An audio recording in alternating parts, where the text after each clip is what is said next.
Good morning everybody. La troisième partie de la mini-série de Metacom que j'ai commencé avant-hier.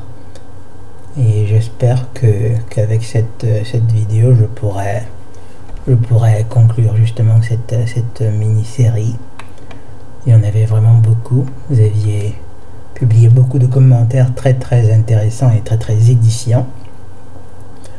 Et donc là, je vais commencer aujourd'hui avec le tout dernier, pas le tout dernier, celui sur lequel je me suis arrêté hier, c'est-à-dire le commentaire de La banlieue te parle.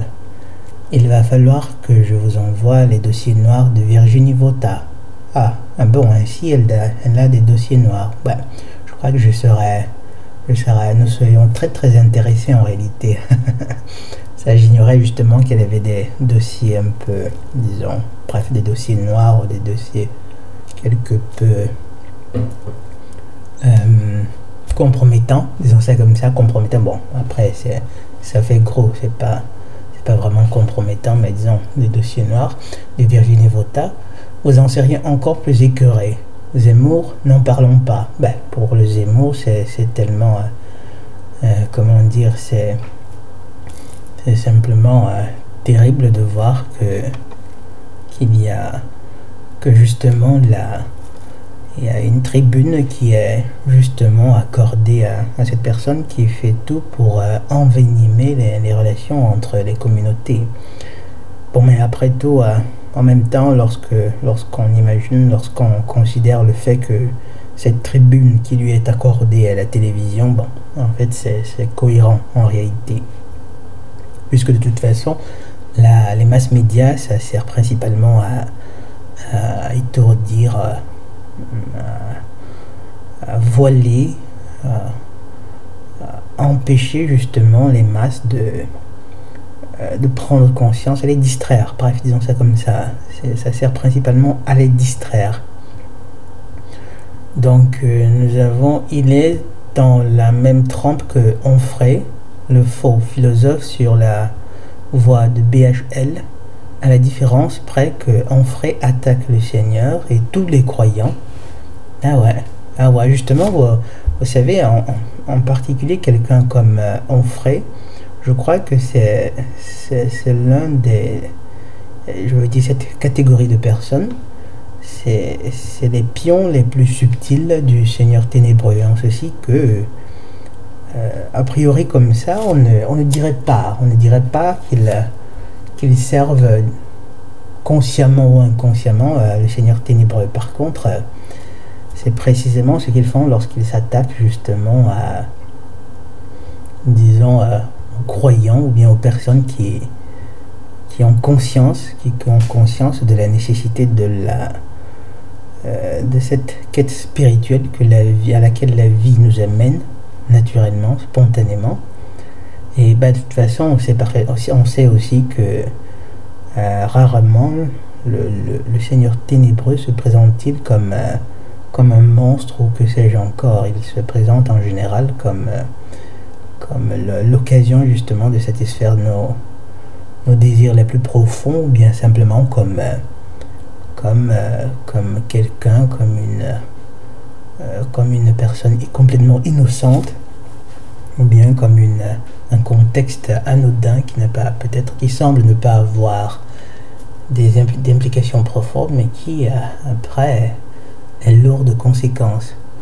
Donc je continue le commentaire de La banlieue te parle, et là je dois rappeler à ceux qui ne le sauraient pas, BHL, je suppose c'est Bernard-Henri Lévy, qui lui probablement c'est un individu qui justement est un agent de propagande, qui encourage la guerre, qui défend, je me rappelle sa campagne, la campagne qu'il a menée pendant une longue période de temps pour la guerre en Libye, différents autres endroits de la planète, et c'est simplement horrible. C'est-à-dire que là vous avez des individus qui promeuvent la guerre comme ça, des guerres contre des peuples qui en fait n'avaient jamais manifesté une quelconque intention d'envahir ou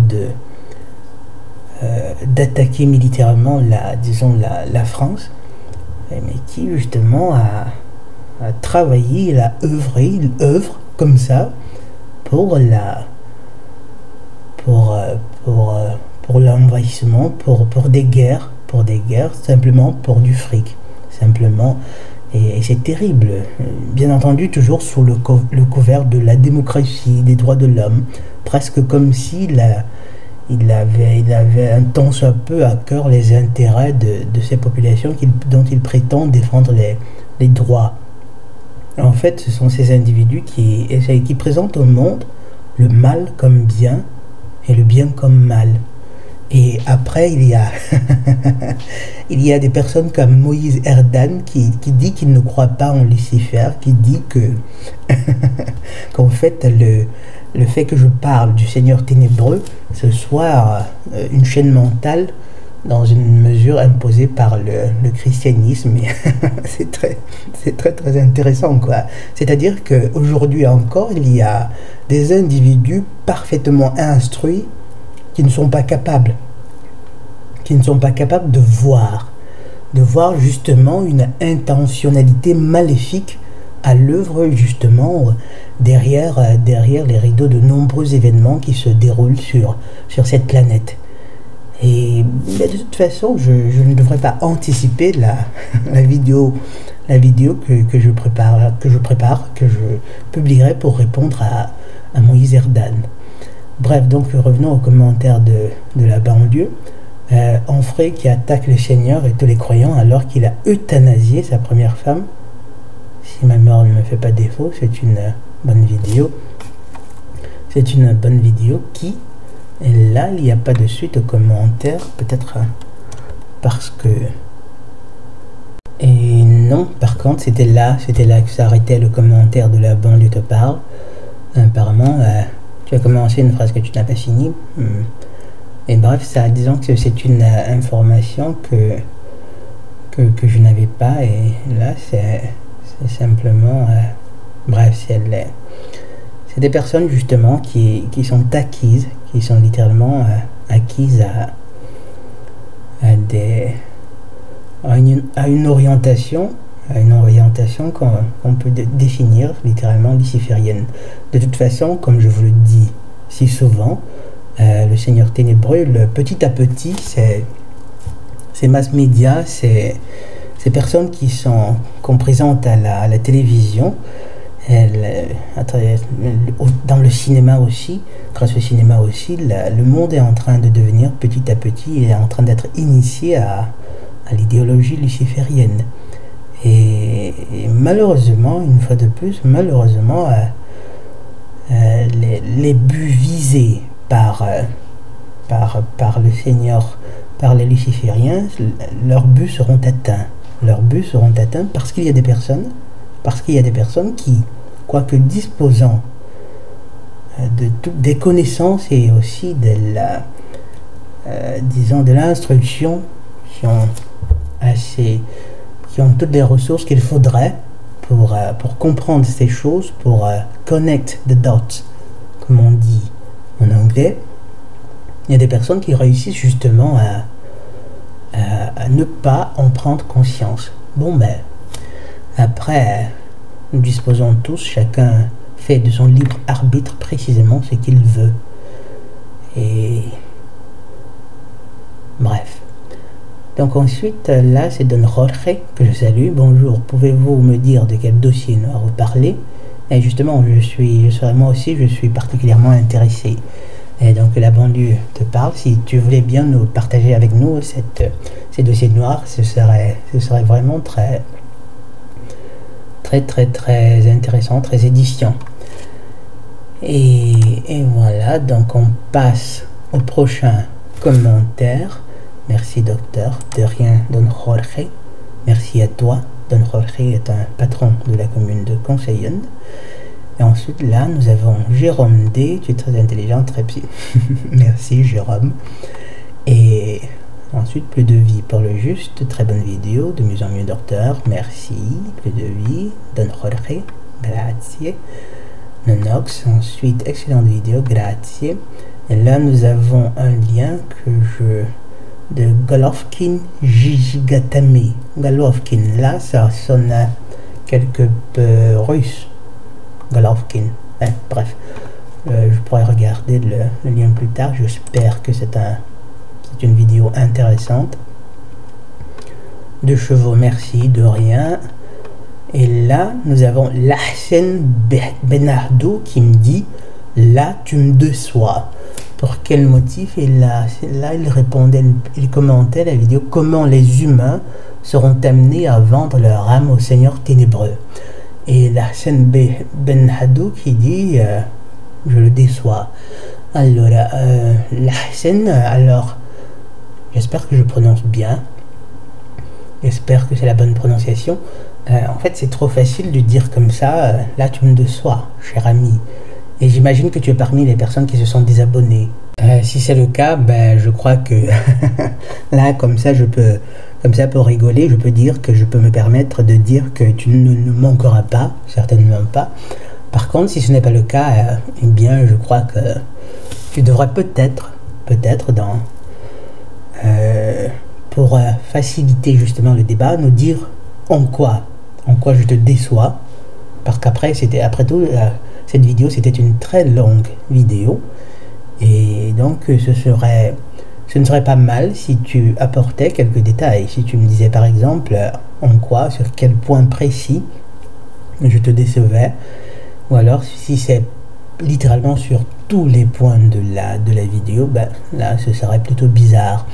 Mais si je peux m'hasarder de faire une hypothèse comme ça, je crois que pour toi tu es probablement déçu du fait que j'ai souligné à nouveau le fait des religions organisées, de toutes les grandes religions qui sans aucun doute ne servent pas le Créateur, l'Esprit suprême, collectivement. Je parle là de collectivité. Et si justement tu crois que c'est le cas, ben, comment dire, je ne peux que te dire bonne chance, tout simplement. Je ne peux que, et là je suis en train de faire simplement une hypothèse quant au point qui t'aurait déçu, et justement je ne peux que te dire bonne chance. Et à tous ceux justement qui croient, qui ne comprennent pas qu'il est parfaitement possible de rechercher Allah, le Tout-Puissant, de le servir justement au besoin, justement en n'utilisant même pas au besoin, c'est très utile, c'est capital, en utilisant justement les textes sacrés, principalement, premièrement, tous les trois, sans devoir nécessairement prêter allégeance à cette collectivité pour laquelle c'est principalement les traditions qui sont importantes. Et une preuve assez simple de la chose, c'est quoi? C'est que si justement les religions organisées servaient le Créateur, le Dieu de justice, de vérité, bref, on dirait par exemple dans le cas des pays où l'islam domine, ce serait littéralement des paradis où justement la plupart des personnes seraient justement, serviraient le Créateur. On n'y verrait pas certaines choses, ce qui n'est malheureusement pas le cas. Et si tu n'es pas capable de voir cela, ça c'est toujours, présumant que mon hypothèse soit valide, l'hypothèse quant au point qui t'a tant déçu. Si donc tu n'es pas capable de voir cela, eh bien, lorsqu'ils auront proclamé le NOM, ben, tu n'auras qu'à l'embrasser carrément, à l'étreindre de gaieté de cœur. En attendant, il y a de nombreux dirigeants religieux, justement, dont les imams qui ont littéralement prêté allégeance à monsieur François, ici à Rome. Et si donc tu ne peux pas voir cela, eh bien, buon pro ti faccia, bonne chance. Ensuite, nous avons un autre commentaire de la banlieue. Respecter la vision. Et là, c'est un long commentaire apparemment, d'accord. Essayons de le commenter comme ça rapidement. Respecter la vision de chacun est le fondement même de ce qui définit l'islam, contrairement à ce que beaucoup de gens pensent sur l'islam. Vous avez une intelligence, une compréhension à la mesure de la créativité du plus grand artiste n'ayant jamais existé, Leonardo da Vinci. Grazie, la banlieue. Vous avez à vous seul créé une nouvelle religion combinée, non, combinée en lien avec les principales religions monothéistes. Je ne critique absolument pas votre analyse, elle est votre et je la respecte. J'apporte simplement une information à votre intention. L'islam n'interdit nullement la lecture des autres livres. On appelle les gens de lire le judaïsme et le christianisme en référence à ce que le Seigneur avait fait descendre en parole à des communautés grand bien leur fasse, d'avoir soustrait, rajouté ou falsifié des passages de ces livres de Dieu, le fait qu'il n'existe aucune interdiction absolue de les lire, les découvrir. Disons que jusque-là, je voudrais quand même apporter deux précisions. Et oui, justement, il n'y a aucune interdiction dans l'islam, justement, de recourir à ces livres, et c'est absolument vrai. C'est absolument vrai, je suis parfaitement d'accord avec toi, mais seulement on devrait reconnaître à banlieue que beaucoup de musulmans, justement, et je ne le dis pas simplement par hypothèse, mais je le dis pour avoir justement échangé aussi avec beaucoup de personnes, beaucoup se focalisent, se fichent justement sur l'idée selon laquelle l'Ancien Testament et le Nouveau Testament ayant subi certaines modifications, certaines altérations, ce n'est plus tant utile que ça. Or, c'est une erreur. Et donc, bref, justement, de toute façon, dans l'islam, il n'y a aucune interdiction quant au recours, quant à l'utilisation des textes précédents. Et puis, bon, la deuxième précision, par contre, regarde le fait... non, je n'ai jamais eu l'intention de créer une nouvelle religion. Et comment dire, même pas la tentation, nul n'a besoin de le faire de toute façon. Et comme je le dis toujours à toute personne qui voudrait travailler à sa propre spiritualité, le premier réflexe est celui de travailler déjà justement à essayer d'établir une relation directe avec le Créateur, c'est-à-dire en esprit. Les vrais adorateurs de l'Éternel le feront en esprit. Et en utilisant les trois grandes révélations comme ressources de sagesse, bien entendu. Il y a beaucoup de ressources très précieuses qui se trouvent encore dans ces trois livres-là. Et c'est littéralement donc... et je le dis non seulement parce qu'à la base, ces livres regorgent justement de perles de sagesse encore plus magnifiques que celles que probablement vous trouvez ici. De toute façon, comme je l'ai toujours dit, mon éducation spirituelle a été faite par ces trois livres-là, premièrement, initialement. Et donc, il serait mon intention, je n'ai jamais eu l'intention de créer une religion. Et lorsque j'encourage quiconque à recourir à ces livres, ce n'est pas seulement comme ça, c'est aussi parce que c'est ce que je fais dans ma propre vie. Donc, continuons le commentaire de la banlieue. Alors, lire, découvrir, inscrite, le fait est qu'il n'existe aucune interdiction absolue de les lire, les découvrir et inscrits dans le Coran, ultime référence en la matière coranique, sachant que les hadiths ne sont qu'un complément au Coran, considéré par la grande majorité des théologiens musulmans comme inséparables, voire indissociables du Coran. Et ils ont été écrits de la main de l'homme, il n'y a pas de secret de polichinelle, tout le monde sait que peu de ces passages de hadith sont réellement vrais. Et là, merci pour cet éclairage à la banlieue, pour ta sincérité, c'est vraiment c'est important de souligner cela. Donc, peu de ces passages des hadiths sont réellement vrais, le reste impossible de leur accorder une crédibilité à toute épreuve, et c'est seulement dans les hadiths que l'on peut trouver quelques conseils, voire interdictions vis-à-vis de la lecture de la Torah, de l'évangile.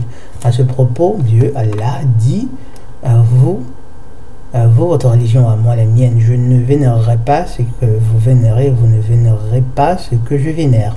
Donc en islam, on respecte la religion de quiconque, c'est les interprétations en cas de guerre que Zemmour critique sont jamais soulignées en cas de guerre, que l'islam prône tel ou tel acte et uniquement en cas de guerre. Et bien sûr, celui-là, son travail consiste principalement à démoniser justement les autres communautés. De toute façon, nous savons, nous savons tous qui sont ces maîtres, qui sont les personnes pour lesquelles il travaille. Continuez à partager votre vision de Dieu, car mes yeux, bien que je ne partage pas tous vos propos dans l'aspect de la spiritualité, j'ai un profond respect pour tout homme qui sert à sa manière le Créateur. Que Dieu bénisse votre âme perdue ou éclairée, seul Dieu connaît la véracité de vos propos, respect votre intelligence. merci à la banlieue, et justement que l'Éternel vous bénisse aussi, ainsi que toutes les personnes de bonne foi qui s'intéressent justement, qui sont des résidents de la commune de Conseillon et qui s'intéressent justement à ce discours, à ces réflexions qui ont pour but principal justement de nous édifier les uns et les autres. Et je crois que nous aurons de plus en plus besoin de faire ces discussions, parce que par les temps qui courent, vu ce qui s'en vient, je vous assure que la préparation des humains, la préparation nécessaire pour pouvoir résister non seulement aux assauts des seigneurs ténébreux. Vous voyez, Billy le Portail avec tous leurs hommes, toutes ces crises financières, l'effondrement, en bref. Il faudra beaucoup, mais alors une fortitude vraiment coriace pour affronter ces personnes, pour leur résister aussi. Quand bien même il ne s'agirait parfois que d'une résistance, justement, disons, passive. En ceci que parfois il faudra... Vous voyez toutes leurs tentatives de démoraliser les individus. Parfois, lorsque vous regardez autour de vous, lorsque vous voyez le degré de dégradation, le degré de perversion de la nature, ce qu'ils font, des gynophores, vous en avez presque la nausée. J'ai ouvert cet après-midi, par exemple, une vidéo qu'avait postée, je crois c'était Jérémy, une vidéo d'une gynophore à Ashkino, comment elle s'appelle, je ne me rappelle pas, qui était quelque chose, un spectacle simplement terrible. C'est-à-dire, j'ai dû éliminer ce commentaire-là, parce que, bon, à la limite, peut-être que j'en ferai une vidéo avec quelques snapshots, mais là, vous voyez les singeries du Seigneur ténébreux du mal, quoi. C'est-à-dire, vous avez une gynophore qui est là, toute couverte de sang, là, à dire combien elle est puissante, combien la puissance de la chatte lui permet d'avoir tel ou tel pouvoir sur les hommes, et ci et ça. C'est-à-dire, ces gens, ils ne se cachent même plus, ils ne se cachent littéralement plus. Vous avez Billy le Portail qui dit partout, qui dit à qui veut l'entendre combien il voudrait réduire la population du monde, comme ça, tellement ils se sentent sûrs d'eux. Et justement, nous aurons besoin, tous les humains auront besoin de beaucoup de fortitude. Et je crois que nous faisons bien. Que ce soit ici ou bien sur d'autres chaînes, nous faisons vraiment bien de travailler, de cheminer comme ça, d'organiser, de nous plonger, de faire ces débats qui nous permettent d'essayer de revenir, de reconstituer autant que faire sera possible la vérité des faits, quoi. La vérité toujours avec cet acquis qui est la recherche, qui est notre quête spirituelle, cette allégeance que nous avons envers notre Créateur, envers le Créateur. Je crois que c'est une bonne chose. Et justement, comment dire, je ne parle pas là seulement des réflexions que nous faisons ici. Et après, chacun de nous participe à d'autres débats sur d'autres chaînes, dans d'autres groupes, et c'est une très bonne chose. Et il y a une vidéo que je compte publier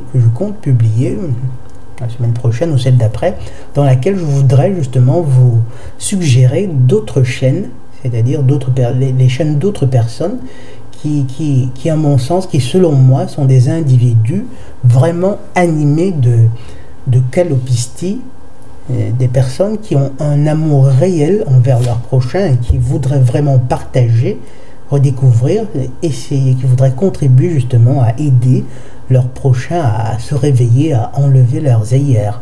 Et évidemment, comme vous imaginez, beaucoup de ces autres chaînes que je voudrais vous suggérer dans quelques semaines, dans quelques jours, c'est des chaînes que l'on que l'on étiqueterait, que l'on définirait des chaînes complotistes entre guillemets. Donc je le ferai très probablement avec une vidéo ASMR. Donc question bien écrit comme ça, question d'éviter les radars de la censure.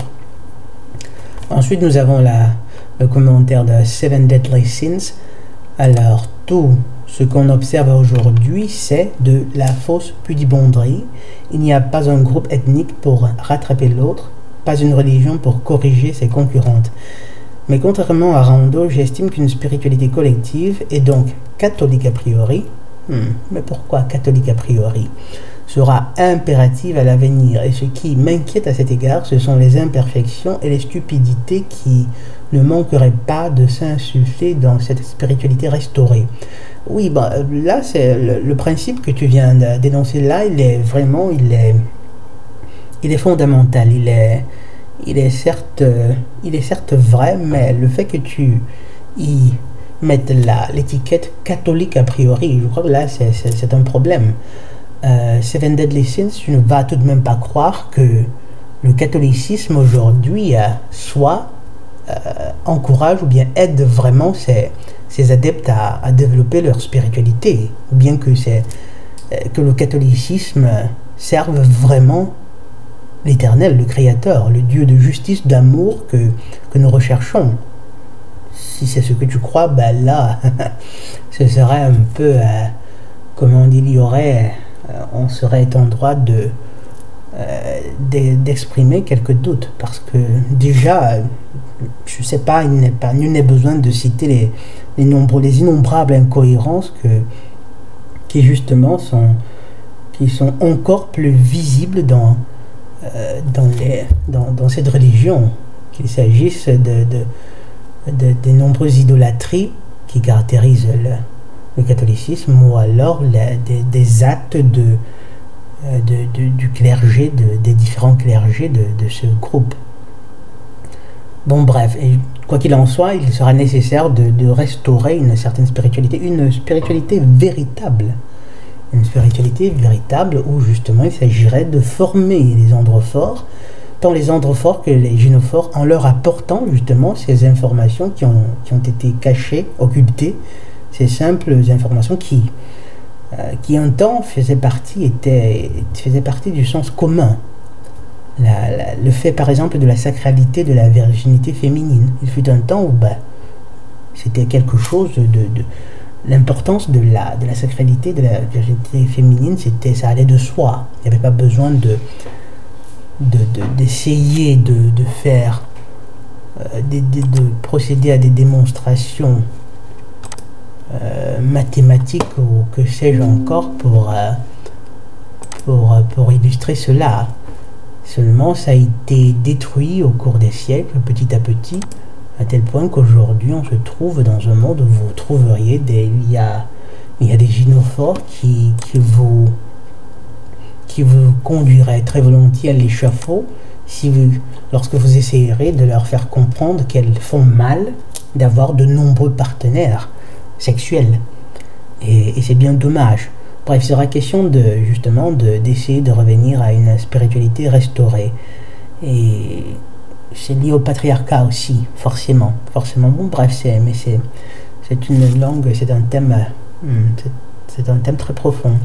Je suis à mi-chemin entre le gnosticisme de Rando et le christianisme de saint Thomas d'Aquin. Je crois au magistère de l'Église catholique, mais pas au pape hérétique ni au Concile Vatican II. Là, disons que c'est comme les gnostiques, je crois que le catholicisme rejoint d'autres cultes comme le taoïsme, le soufisme et le néoplatonisme. On me considère comme musulman parce que je suis originaire du Mali par mes parents. Je ne réponds jamais par la négative parce que ce serait rejeter rejeter symboliquement Dieu aux yeux des autres, ce qui n'est pas mon intention. Ben là, oui, je te comprends parfaitement. Si je tolère encore l'islam, c'est parce qu'il y a à boire et à manger dans cette religion, tolérant l'esclavage d'un côté et l'anoblissement de la chair par la chasteté d'un autre, dont la pratique vide de spiritualité, mais symboliquement opposée à l'impiété. Je le tolère par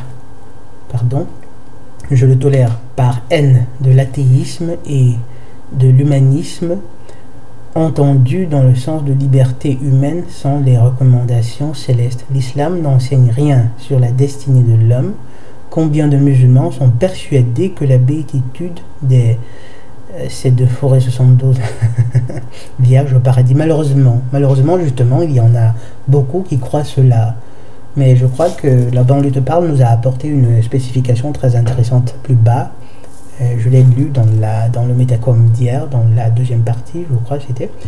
Mais malheureusement, il faut aussi reconnaître, on doit admettre qu'il y a vraiment beaucoup de personnes, beaucoup de musulmans qui tiennent mordicus, qui s'accrochent mordicus à cette croyance, et c'est bien dommage justement. Et c'est en partie aussi parce que beaucoup d'imams justement ne se donnent pas la peine de travailler, d'instruire les musulmans, les personnes sur la destinée de l'homme.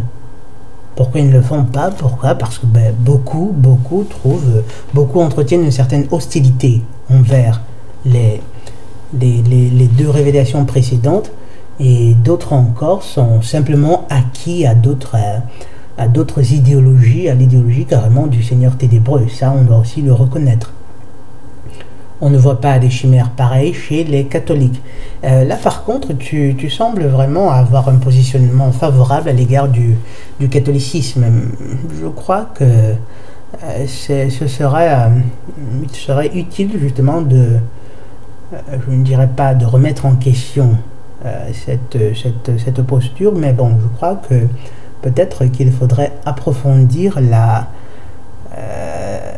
disons, la connaissance que tu as des institutions catholiques, du symbolisme du Vatican, des différents symbolismes que l'on peut voir encore aujourd'hui dans leur construction, par exemple, pour comprendre, et des rapports, par exemple, du clergé catholique avec certains cercles qui déclarent ouvertement appartenir servir celui qu'ils définissent comme le porteur de lumière. Donc, je continue. L'islam est plus naturaliste qu'on se le représente, et c'est sans surprise que ce soit les protestants et les musulmans qui aient propagé le mythe de la lignée maudite de Cham, dont descendraient les Noirs, alors que le magistère de l'Église catholique rejetait cette affirmation en se basant sur un principe thomiste, celui qu'on ne saurait juger un homme autrement que par ses mœurs. Allora, mais attention, là, ce serait une trop longue vidéo, mais tu sembles dans une certaine mesure, disons, dédouaner la responsabilité du catholicisme, ou du Vatican en particulier, relativement aux malheurs qui ont découlé justement de cette croyance, c'est-à-dire la soi-disant malédiction liée à la descendance de Cham. Et sauf que là, ce n'est pas nécessairement cela. Et je peux te comprendre parfaitement. Pourquoi? Parce que malheureusement, de pans entiers, de nombreux pans de l'histoire contemporaine de l'Europe, de l'Afrique, nous ont été cachés. Beaucoup d'historiens aujourd'hui sont des individus bref, des individus qui seraient bons pour des châtiments bien pires que celui que mériterait, par exemple, on va dire certains assassins, hein, absolument, absolument, parce que ces individus ont servi pendant longtemps des mensonges terribles à l'humanité, dans les institutions en premier. Ils ont servi de nombreux mensonges, des omissions de vérité qui ont contribué justement à la perte de pans entiers de notre histoire commune. Et notamment, par exemple, l'implication directe, je répète bien, l'implication directe du catholicisme, en particulier du Vatican, dans le triste sort que connurent justement beaucoup de fils de l'Afrique. Malheureusement. Et je vais revenir sur ce point-là. Je vais littéralement, ce sera nécessaire. Pourquoi? Parce que ces informations me permettront de répondre, là je le cite encore, de répondre au commentaire de Moïse Erdan. Donc nous y reviendrons. Donc celui qu'on ne saurait juger un homme autrement que par ses mœurs. Merci pour ce commentaire.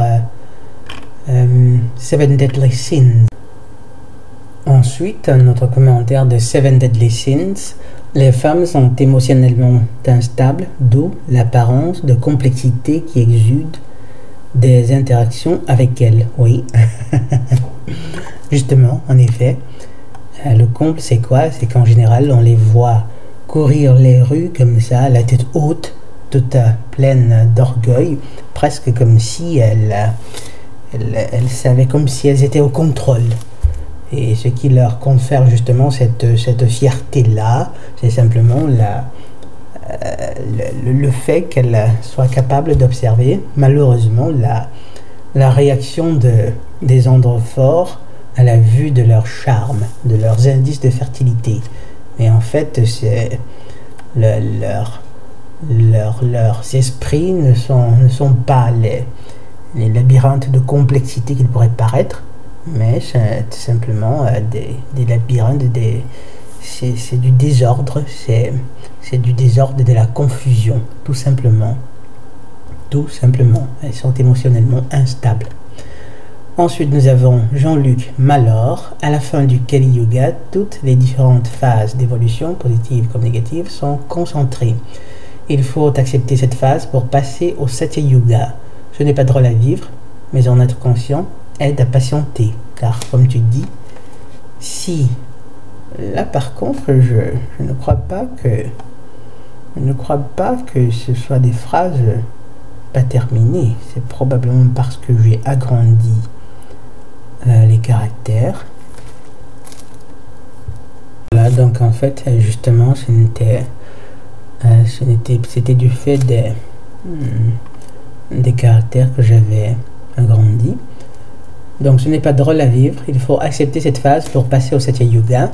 Ce n'est pas drôle à vivre. Justement, ce n'est vraiment pas drôle à vivre. Jean-Luc Malor, c'est difficile. On passe par de nombreuses phases de démoralisation, de dépression parfois. Seulement, on doit tenir bon. On doit vraiment tenir bon et être patient, comme tu le dis. Et en être conscient, justement, nous aide à être patient, à avoir justement cette fortitude qui nous permettra, et ça je le disais tout à l'heure, d'où aussi l'importance des débats, des réflexions que nous faisons ici. Ça nous aidera, ça aidera beaucoup justement à endurer patiemment beaucoup des différentes, des difficiles épreuves qui nous attendent. Parce que dites-vous bien que le Seigneur ténébreux, Billy le Portail, par l'intermédiaire de ces différents pions, ils ont fermement l'intention d'imposer leur NOM. Et ils seront prêts pour cela à tout. Ils seront vraiment prêts pour cela à tout. Mais bon, dites-vous bien que nous sommes proches, nous sommes, disons, au dernier tournant. Une fois qu'ils auront atteint le comble, justement, le comble de leur cruauté, de leur malice par ce qu'ils essaieront de faire, après, les choses se gâteront davantage, on touchera le fond, et après, tout reviendra petit à petit, on recommencera à construire. Et c'est pour cette raison qu'après, il faut justement, chacun de nous, nous avons intérêt à nous polariser progressivement sur le bien. Vers le bien, de quelle façon? Justement en travaillant sur nous-mêmes. De toute façon, c'est le premier devoir de chaque âme, c'est-à-dire de travailler d'abord sur elle-même. Nous n'avons pas besoin, je n'ai pas besoin, vous n'avez pas besoin, chacun de nous n'a pas besoin de convaincre ou d'imposer quoi que ce soit à qui que ce soit. Nous devons faire ces débats pour nous édifier réciproquement. Et aussi parce que qu'après il y a d'autres âmes qui s'édifieront elles aussi, simplement en écoutant, en s'instruisant, en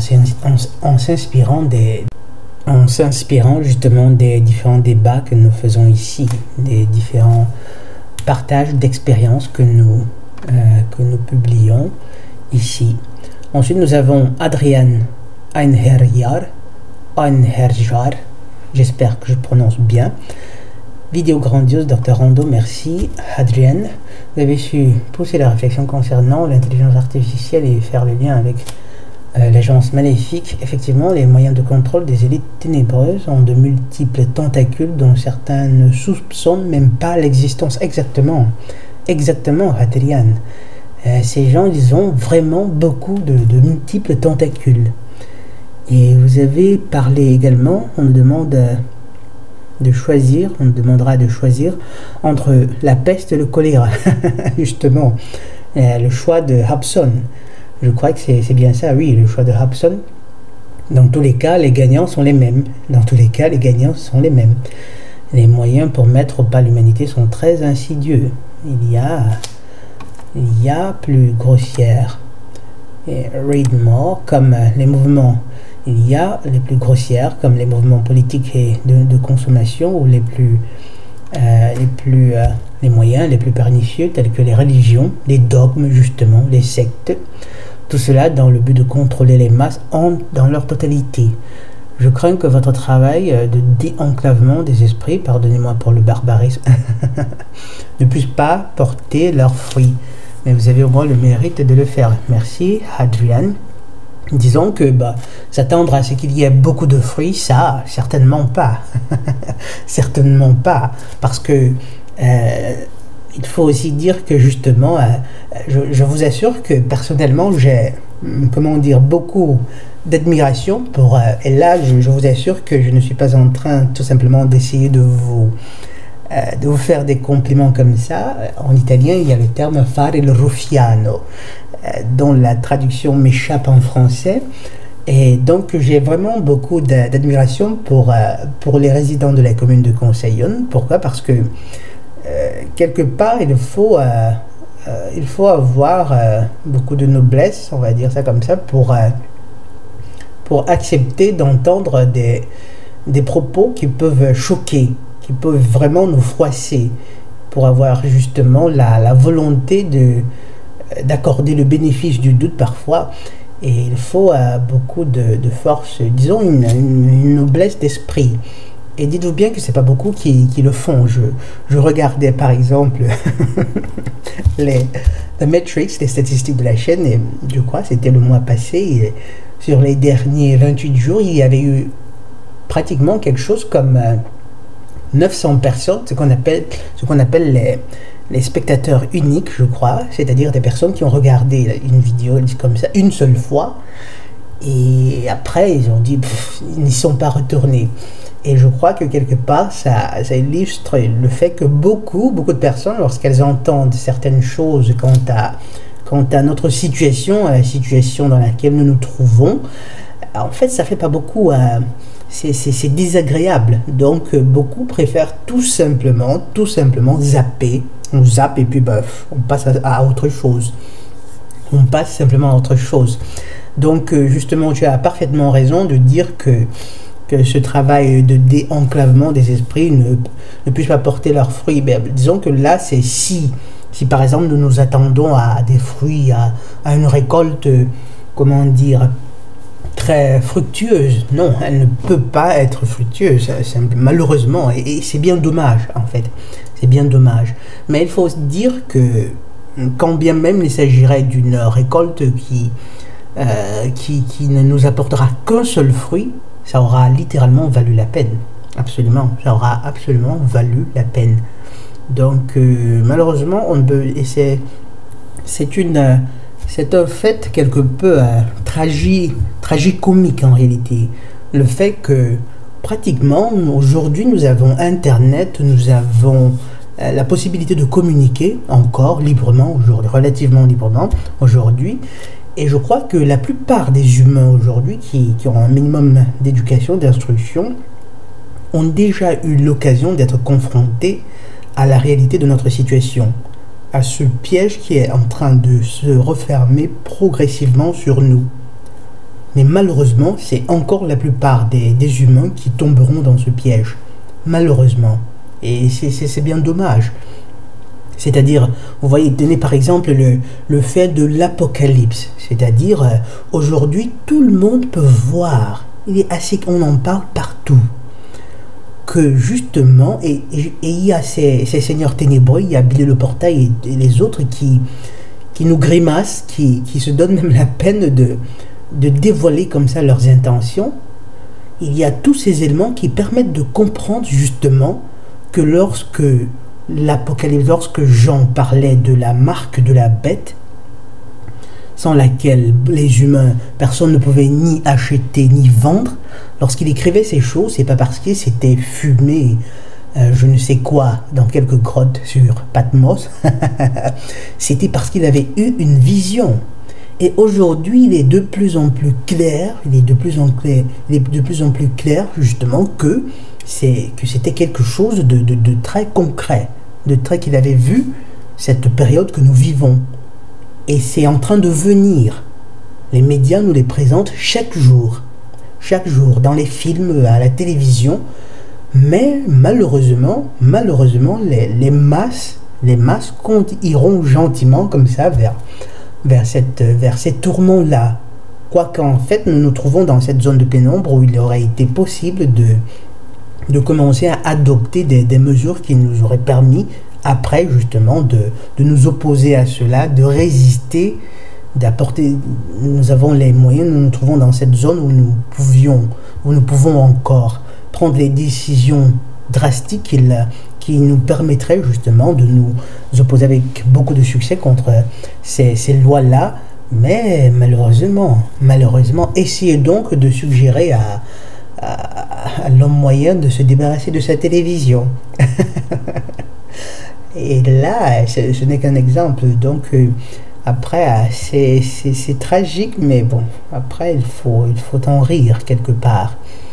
Sans quoi, ben, après, si on prend trop la chose au sérieux, si on oublie justement d'essayer d'apporter un peu de légèreté à cela, ben, on pète les plombs.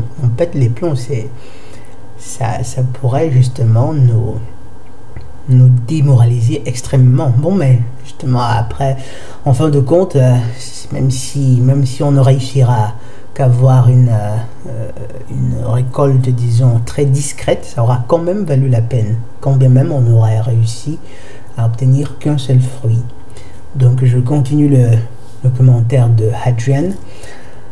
Donc si les humains avaient connaissance de ce qu'ils peuvent accomplir avec beaucoup de travail spirituel sur tous les plans, exactement Hadrian, sans vendre son âme, croyez-moi, cela changerait les mentalités, absolument. Mais là aussi, le mal a fait son office. Ce qui manque à cette société ou cette réalité, c'est qu'il a existé il y a très longtemps. C'est ce qui a existé il y a très longtemps. Des humains de la première génération qui, avec nos yeux d'humains d'aujourd'hui, nous aurions appelés des dieux. Bref, bon courage à vous et au plaisir de vous écouter. Merci Hadrian, merci. Et oui, justement, il suffirait justement d'accomplir ce travail spirituel. de ce travail spirituel qui en réalité qui peut certes être quelque peu complexe, difficile au début, mais qui en fait, en fin de compte, ne profite qu'à nous-mêmes. Ne profite qu'à nous-mêmes. Mais non, mais non.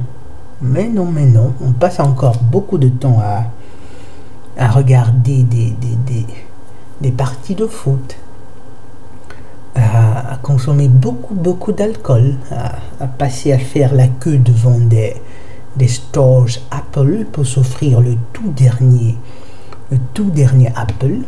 This is a revolution. Ben, on ne peut que se dire bonne chance à nous tous. Et on continue. Nonox, likes, thank you. J'ai beaucoup mieux compris que la première vidéo. Merci docteur. De rien, de oui, en fait, j'imaginais qu'avec la première vidéo qui était très longue et que j'avais vraiment présenté comme ça, les choses, il était nécessaire d'en faire une deuxième. Et puis, j'y reviendrai encore. Sur cette conception que j'ai présentée, c'est-à-dire celle du moi illique, du moi éthérique et du moi physique. Parce que les choses, ils sont en train de déployer justement tout leur arsenal. Mais je kiffe Dean de Rocksoccer, merci. Ah, justement, vu que le contact vient de citer cette Rocksoccer, disons, je prononce au passage comme ça sans déclencher les radars. Justement, c'est l'une des personnes que je comptais vous indiquer dans la vidéo dont je parlais dans le Métacomédien, c'est-à-dire l'une de ces chaînes que je vous recommande vivement, à laquelle je vous recommande de vous abonner et où je vous convie très volontiers, en ceci que je serai dans une certaine mesure disposé à garantir quelque part de la bonne foi de cette personne qui ne voudrait que partager ce qu'elle sait en bonne foi dans le but d'aider le prochain. Je vous assure, je vous encourage vraiment à vous abonner sur la chaîne de Rock et de regarder ces vidéos. Évidemment, ça ne veut pas dire que je partage tous ses points de vue, tout ce qu'il dit.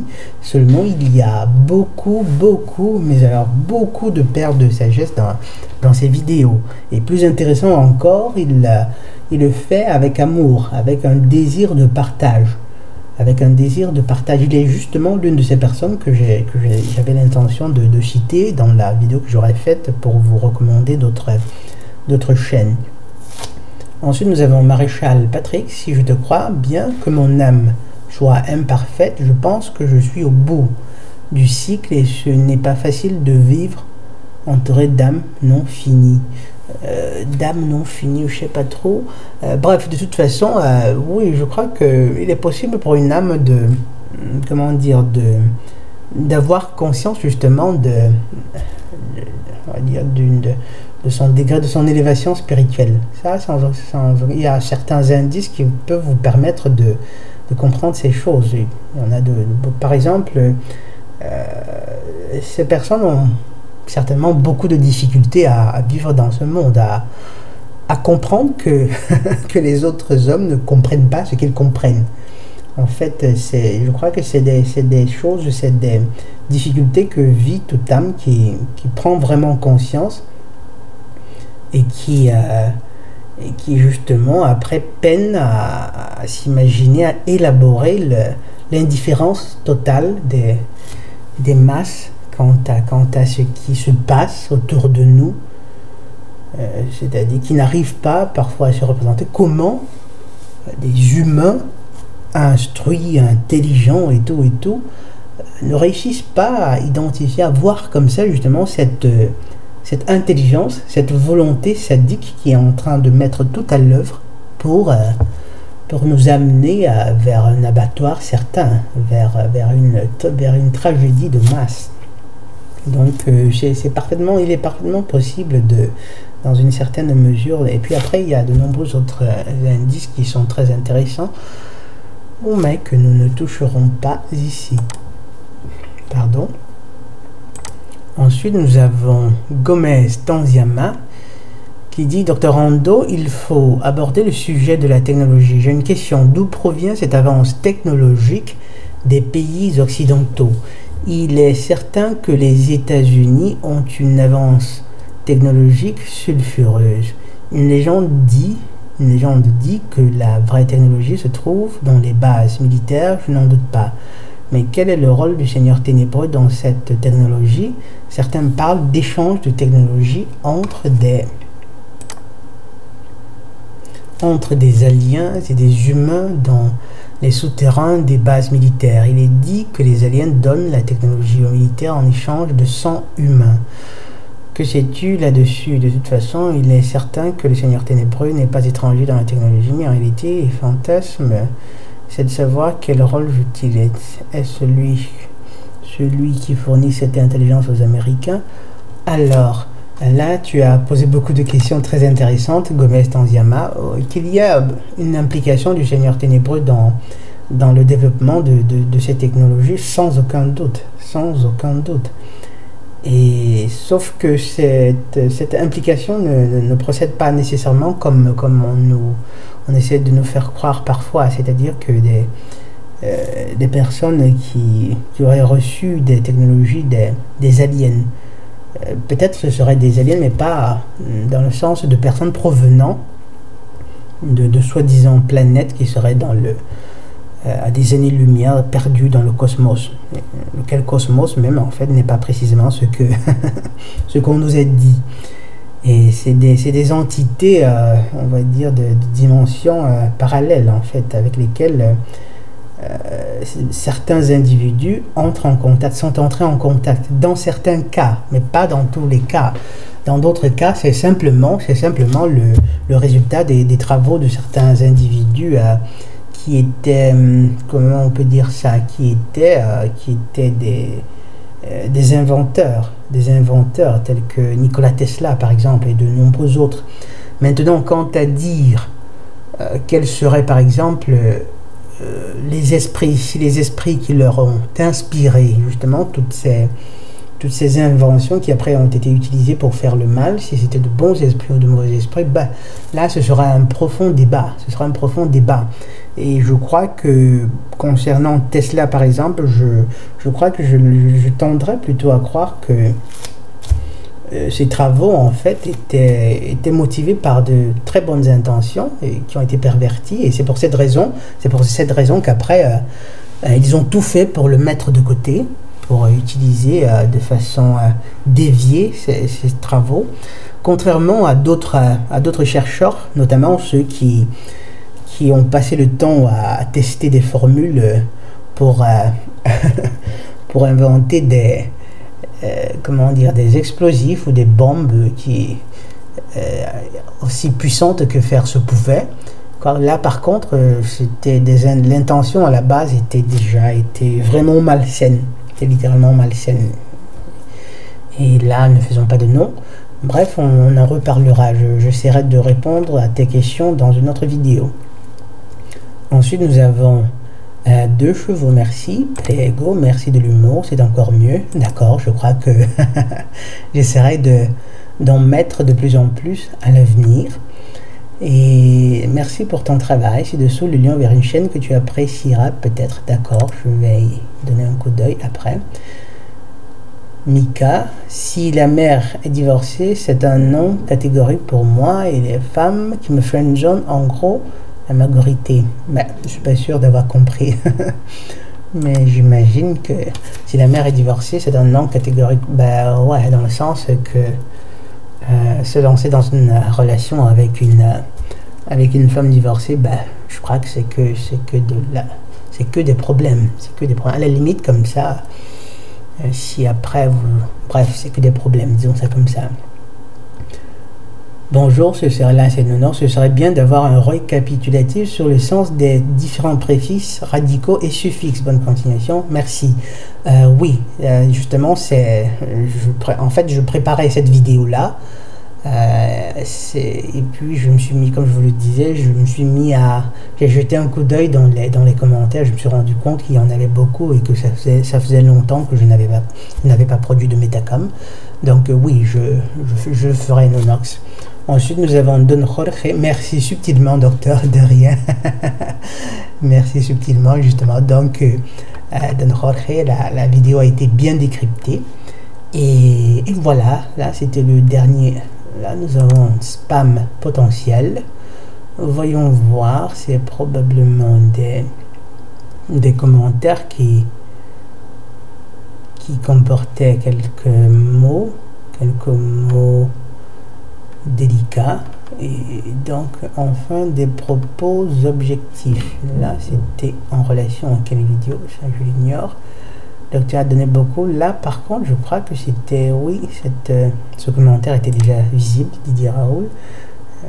Si on m'avait écouté, il y aurait eu 2 fois moins de morts. D'accord.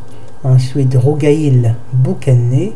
Il s'agit d'une manipulation politique, là, en commentaire à la vidéo fomenteur de tensions interraciales. Donc, Rougaïl Boucané dit il s'agit d'une manipulation politique en vue de perturber le scrutin de décembre et donc la réélection de Trump. Personne n'est dupe. Concernant l'esclavage, je ne vois pas pourquoi on nous bassine encore avec ça, car si le travail était fait honnêtement, on n'aurait plus besoin d'y revenir. L'esclavage était pratiqué par presque tous les peuples. Autre temps, autre mœurs. Les Africains pratiquaient eux-mêmes l'esclavagisme. Que reproche-t-on aux Blancs justes d'en avoir tiré profit eux aussi? Il faut rappeler dans ce cas que ce sont les Blancs qui se sont battus pour abolir l'esclavage. Et ben là par contre tes arguments, comment dire, quoique tu partes d'un point qui est d'un point commun, c'est-à-dire d'un point sur lequel nous sommes, disons, d'accord, les arguments que tu présentes, ou bien la façon par laquelle tu les présentes, bon, il y aurait quand même encore beaucoup à redire. Disons le troisième, après bon, on en reparlera, et surtout le retour des anciens esclaves en Afrique, au Libéria plus précisément, qui une fois arrivés ont mis les autochtones en esclavage. Donc on a tout intérêt aujourd'hui à tourner la page. Salutations Dr Rando, que je suis depuis 2 ans, merci pour votre travail, continuez ainsi. Merci Rougaïl, disons que je reviendrai sur ces arguments dans une autre vidéo, dans la vidéo probablement en réponse à Moïse Erdan. Et sans quoi celle-ci qui a déjà 1 heure, ça ferait vraiment trop long. Ça ferait trop long. Bref, je vous remercie pour vos commentaires, très édifiants. Et je vous remercie aussi pour votre attention. Et je vous souhaite une bonne soirée. Le docteur Rando Ridotto depuis la cour du palais communal de Conseillon. Sawabona et la paix de Ya.